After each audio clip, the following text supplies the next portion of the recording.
Filho de um pai artesão têxtil de condições financeiras modestas, Torricelli, desde criança, demonstrava talentos incomuns.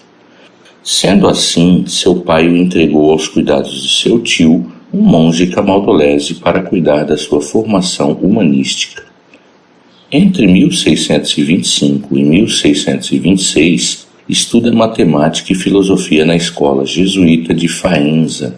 Seu desempenho era tamanho que faz seu tio o enviar para Roma para estudar com Benedetto Castelli, um amigo de Galileu. Jovem tão promissor que fez com que Castelli o convidasse para ser seu secretário particular.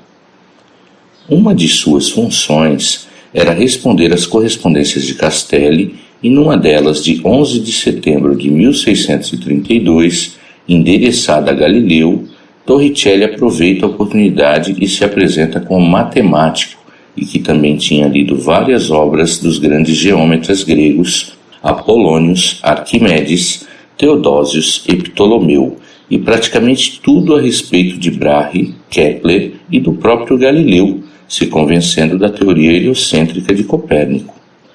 Após isso, pouco se sabe o que fez Torricelli, mas continuou a secretariar outros pares na época. Em 1641, estando em Roma, pediu a Castelli uma opinião sobre o tratado a respeito do movimento, que ampliava as ideias sobre lançamentos de projéteis que Galileu tinha descrito.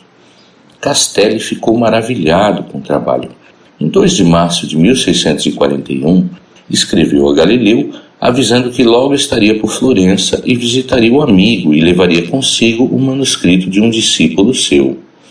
Em abril de 1641, entregou o manuscrito a Galileu e propôs que ele aceitasse Torricelli como seu assistente e, após ler o trabalho, Galileu aceitou prontamente. A sua ida para Acerte aconteceu alguns meses depois por problemas particulares, mas em 10 de outubro de 1641, Torricelli chega a Acerte para se juntar a Galileu e a Vincenzo Viviani, seu outro assistente. A pena que essa reunião tenha durado somente 3 meses, pois Galileu morreu em janeiro de 1642.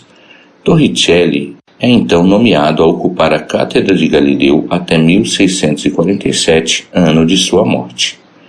Em 1644, Torricelli publica a obra Opera Geométrica, onde apresenta ideias interessantes que serão utilizadas na cinemática. São elas: no estudo dos movimentos parabólicos dos projéteis, se a força que acelera o corpo cessar em algum ponto da trajetória, o projétil se moverá numa direção tangente à trajetória. Num gráfico de distância em função do tempo, a tangente do ângulo horizontal em qualquer ponto da trajetória mede a velocidade instantânea do corpo.